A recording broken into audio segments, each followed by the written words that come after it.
I was 18 years old when I got married. I belonged to a very conservative family, a Baloch family, where good daughters never say no to their parents.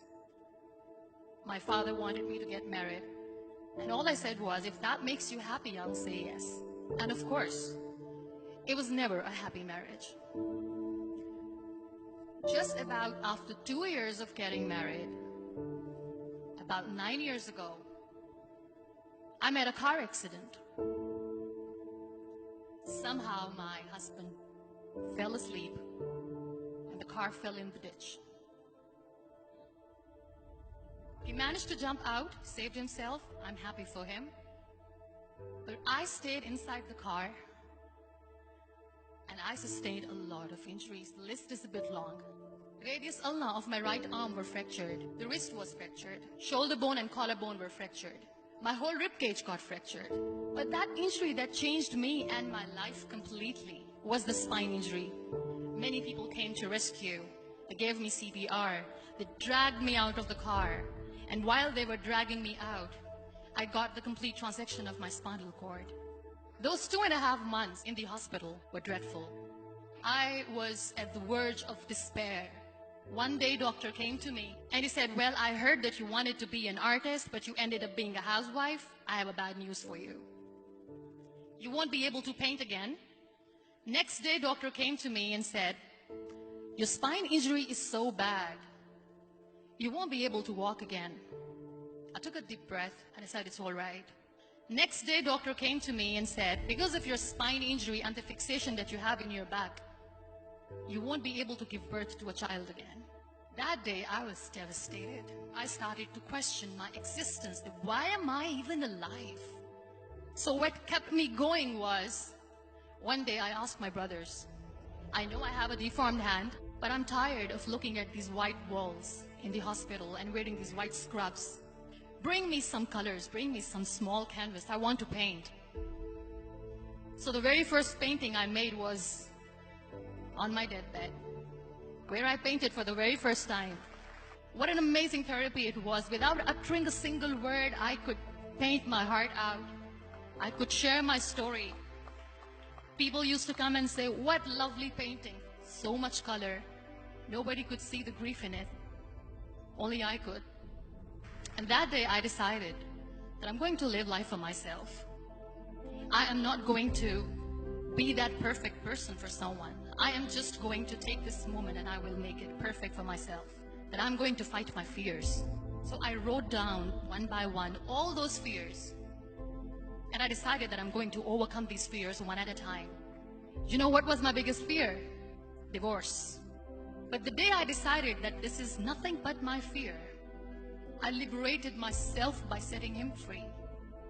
And I made myself emotionally so strong that the day I got the news that he's getting married, I sent him a text that I'm so happy for you and I wish you all the best.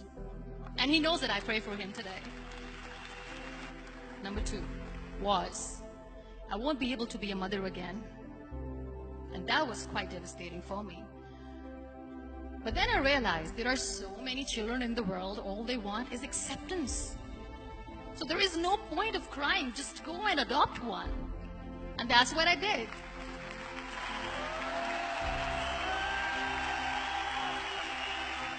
I gave my name in different organizations, different orphanages, and I waited patiently. 2 years later, I got this call from a very small city in Pakistan. I got a call and they said, are you Muniba Mazari? There is a baby boy and would you like to adopt? I could literally feel the labor pain. I said, yes, yes, I am going to adopt him. I am coming to take him home. And that day, I was 2 days old, and today he's 6. You know, when you end up being on the wheelchair, what's the most painful thing? People think that they will not be accepted by the people because we, in the world of perfect people, are imperfects. So I decided to appear more in public. I started to paint. I have done a lot of modeling campaigns. I decided that I'm going to join the national TV of Pakistan as an anchor person. I became the National Goodwill Ambassador for UN Women Pakistan, and now I speak for the rights of women, children. I was featured in BBC 100 Women for 2015. I'm one of the Forbes 30 under 30 for 2016. So when you accept yourself the way you are, the world recognizes you. It all starts from within. We have this amazing fantasy about life. This is how things should work. This is my plan. It should go as per my plan. If that doesn't happen, we give up. I never wanted to be on the wheelchair. Never thought of being on the wheelchair. This life is a test and a trial, and tests are never supposed to be easy. So when you are expecting ease from life, and life gives you lemons, then you make the lemonade, and then do not blame life for that. It is okay to be scared. It is okay to cry. Everything is okay, but giving up should not be an option. They always say that failure is not an option. Failure should be an option, because when you fail, you get up, and then you fail, and then you get up, and that keeps you going. Embrace each and every breath that you are taking. Celebrate your life. Live it. Don't die before your death.